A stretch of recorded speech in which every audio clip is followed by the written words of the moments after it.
I'm blocking you from parking on the sidewalk. This is our parking. No, it's not. It's a sidewalk. Your car, please? No. You're not allowed to park on the sidewalk. Could you move? You could walk into the precinct and make a complaint. You can go and talk to your commanding officer. You're not allowed to park on the sidewalk. Could you please move, sir? No. You can go park legally. This is our legal. It's not legal.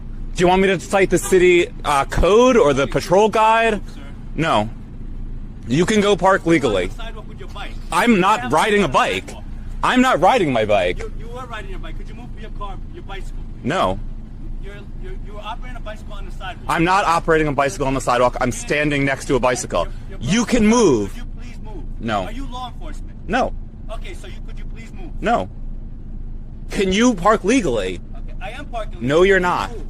First off, I just have to say that knowing the banal municipal codes in your city is one of the biggest flexes you can make these days. I'm challenging us all to know how our towns and cities work so that we can fight these small, petty injustices we face every day as pedestrians and public transit riders. Okay, now that that screed is out of the way, let's dive into what's going on here because it took me a while to figure out what is happening in this situation. Basically, this is a neighborhood in New York City where car owners park their cars on the sidewalk to fit more cars in the neighborhood parking spots, I guess. And look, this guy said that he's going to work, he doesn't have time to argue about this, which I get, and I feel for him that he is just trying to go about his day. But this, taking up a sidewalk with your huge car, is unacceptable, and we can't let things like this happen. Not just for this biker who, as is pointed out, also isn't supposed to be biking on the sidewalk, but in the absence of safe bike lanes. Okay, that's a whole other thing, but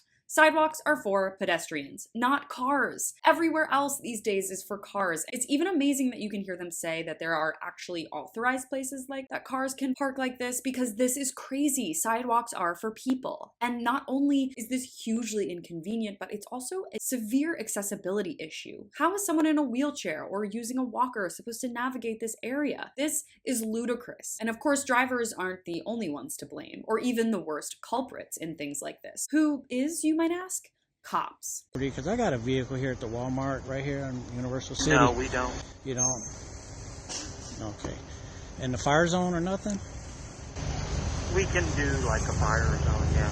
They parked in the fire zone, the vehicles are running, no one's in it. Okay, 1 second. The rights to park in a fire zone? Police cars do things like this all the time, just straight up parking in a fire lane. Not only are they not on emergency duty right now, they're actively inhibiting safety by parking where emergency vehicles need to go. These dudes are clearly just going into Walmart for a snack, which is a fine, but then park in the lot like everyone else. I don't know if this behavior from these cops necessarily trickles down into the public, but it's clear our country has a serious problem with driver arrogance, an arrogance that the cops do nothing to tone down. How can you tell people to respect the rule of law when you're not even abiding by the simple parking laws of your city yourself? Yes, it's obnoxious to report people for petty crimes, but in many ways you're also standing up for the dignity of your city and the dignity of other human beings and pedestrians. And I think that really adds up. We need to take back our towns and cities as people, as pedestrians, as ambulatory figures. And guys like this who know the rules and are simply telling people about them, they definitely get a thumbs up from me. Thanks so much for watching. You can follow me on all platforms at Caro Johnson 917.